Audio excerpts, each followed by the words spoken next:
Welcome to 13 News at noon, everyone. I'm Karen Campbell here with Sean Ash, and it's hard to believe that we are ending our summer season, getting ready for fall because the big weekend is coming up, but it doesn't feel like fall. No, we got plenty of summer warmth in the afternoon here. Still some comfortable nights, and this dry spell will carry on as well, Karen. Let me show you at this noon hour.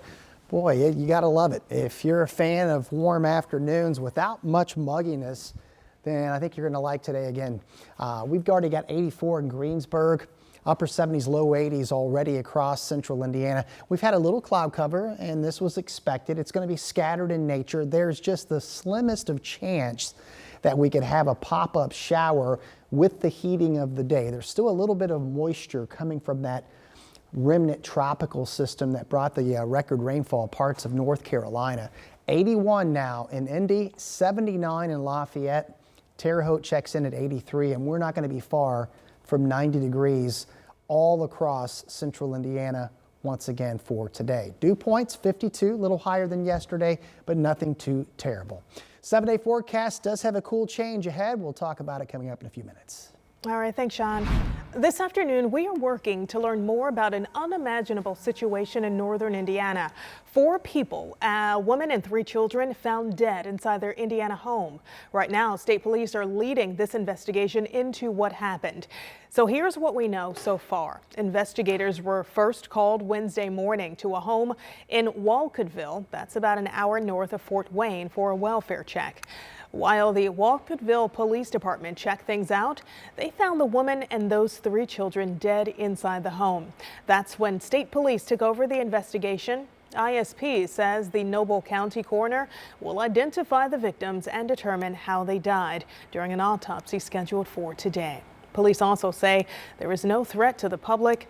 13 News touched base with a woman who says she is related to those who died, but she did not want to talk just yet out of respect for the family.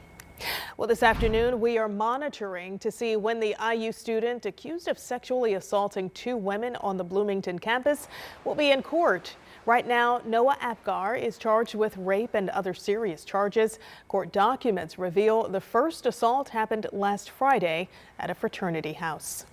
And we are also working to find out if 4 people will face charges in connection to a break-in at a gun store in Greenwood.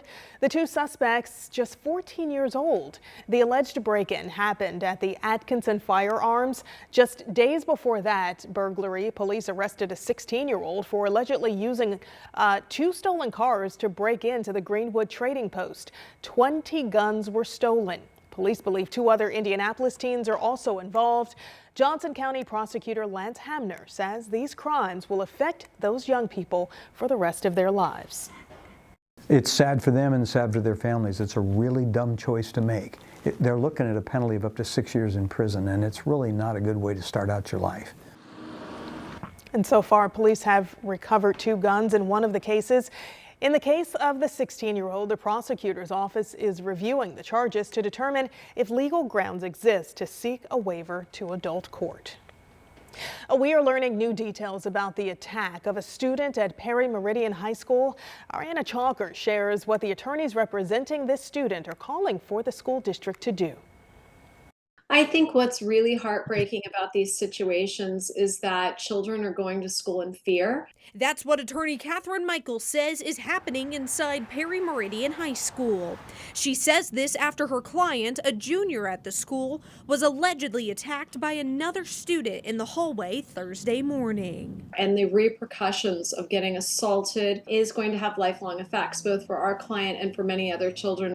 According to the family's attorneys, this incident is just one of many at the high school. Last school year, a 16-year-old was charged for assaulting a substitute teacher. We're hearing a lot of that from the school, that it's kind of an atmosphere there, and the kids are so terrified that they don't even want to go to the public bathrooms at this school for fear of being attacked. I reached out several times to the Perry Township School District administrators and high school leaders to talk about this specific incident and overall school climate. In an email, I was told they will not be accommodating interviews, and when we went to the administration building, I was told no one was available. The family's attorneys say they want the district to be more transparent so students feel more comfortable reporting violence at all of their schools. The Marion County Prosecutor's Office tells me they anticipate to file charges on the 15-year-old suspect this week. They say he will not be waived as an adult, and these charges will be through juvenile court.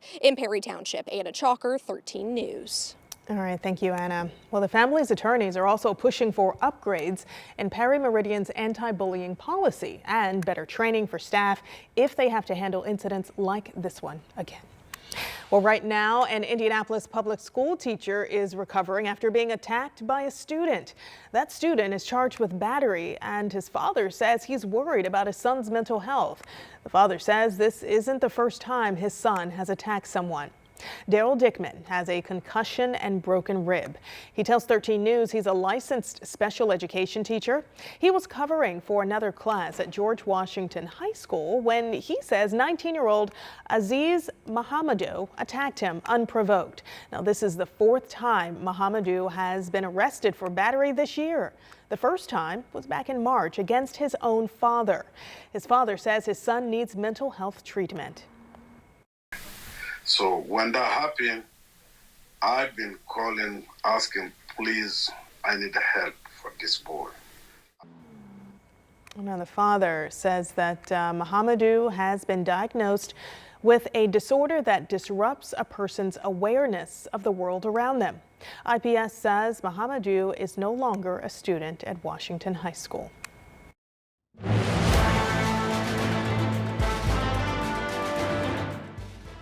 If we don't have voting centers, I feel like we're not represented. We are just 3 weeks away from early voting here in Indiana, and right now there are questions at Purdue about where students and staff can cast their ballots. So far, there are no plans to have polling places on campus. The university has proposed 2 locations, the Armory or the Co-Rec.